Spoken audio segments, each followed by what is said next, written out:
or you don't put it. If you're in the mood, we can take it to the moon. Just like a movie scene, table for two. No need to be fair, I want you instead. Di sini saya akan memaparkan studi kasus saya yang berjudul tentang pencurian data pada Bank Syariah Indonesia. Sebelumnya, yang pertama saya ingin menjelaskan tentang pengertian Bank Syariah Indonesia. Jadi, Bank Syariah Indonesia atau yang biasa disebut dengan BSI adalah salah satu dari beberapa bank syariah terkemuka di Indonesia yang beroperasi sesuai dengan prinsip-prinsip ekonomi syariah. Dibentuk pada tahun 1999 sebagai hasil penggabungan sejumlah bank umum konvensional menjadi bank syariah. BSI telah tumbuh menjadi institusi keuangan yang kuat dan dihormati di tanah air.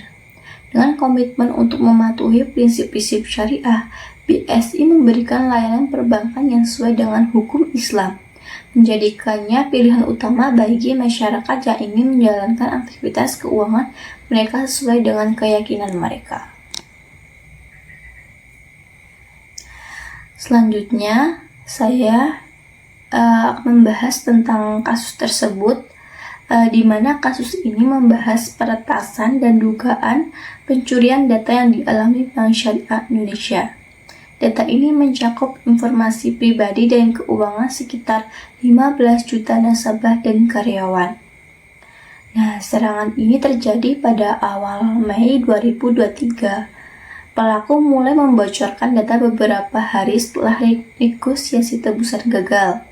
Sebelum peretasan itu, sistem BSI juga sempat mengalami gangguan pada 8 Mei 2023. Kejadian ini terjadi melibatkan jaringan digital dan layanan berbasis IT Bank Syariah Indonesia yang memiliki cabang di seluruh Indonesia. Jadi, untuk kasus ini bukan hanya pada satu cabang aja, tapi akan berpengaruh kepada cabang-cabang bank syariah yang lain. Kejadian ini dilakukan oleh sekelompok ransomware Lockbit. Lockbit mengaku telah mencuri sekitar 1,5 terabit data internal BSI, termasuk di dalamnya 15 juta data nasabah tadi. Mengapa kasus ini bisa terjadi? Kasus ini bisa terjadi dikarenakan sistem keamanan IT BSI belum memadai untuk mencegah serangan skala besar seperti itu. Ada indikasi bahwa sistem keamanan belum memenuhi standar tinggi untuk perlindungan data finansial, sehingga hal ini memotivasi Lockbit untuk melakukan hal itu. Lockbit sendiri adalah sekelompok ransomware yang sering meminta tebusan dalam jumlah yang besar. Jadi bagaimana kasus ini bisa terjadi? Hal ini terjadi karena pelaku berhasil menembus sistem IT BSI menggunakan teknik ransomware. Mereka mencuri data lalu mengenkripsi sistem bank sehingga layanan terganggu. Nah, setelah ini mereka akan meminta bernegosiasi pada pihak bank. Tapi negosiasi tersebut gagal. Dan kemudian pelaku ini mempublikasikan nama semua data yang dicuri dari bank syariah ini di dark web. Data yang bocor itu diantaranya ada nama, nomor ponsel, alamat, saldo rekening, riwayat transaksi, tanggal pembukaan rekening, informasi pekerjaan, dan beberapa data lainnya. Nah, dari permasalahan tersebut ada dampak pada etika sistem informasi. Di sini saya menjabarkan menjadi 3. Yang pertama ada keamanan data nasabah, yaitu kegagalan melindungi data sensitif nasabah adalah pelanggaran tanggung jawab bank terhadap privasi dan kepercayaan publik.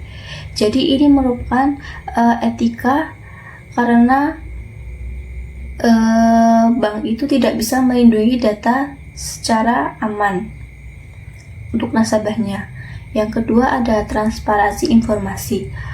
Komunikasi awal yang tidak bagus atau mengklaim pemeliharaan sistem dapat dianggap tidak etis karena menutupi fakta sesungguhnya dari nasabah.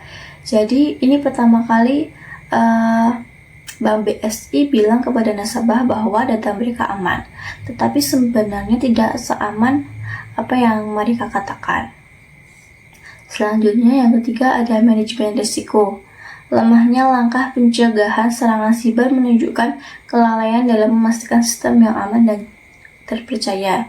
Ini merupakan etika dalam sistem informasi, yaitu sebuah kelalaian dalam memastikan keamanannya itu dalam sistemnya itu apakah aman atau terpercaya.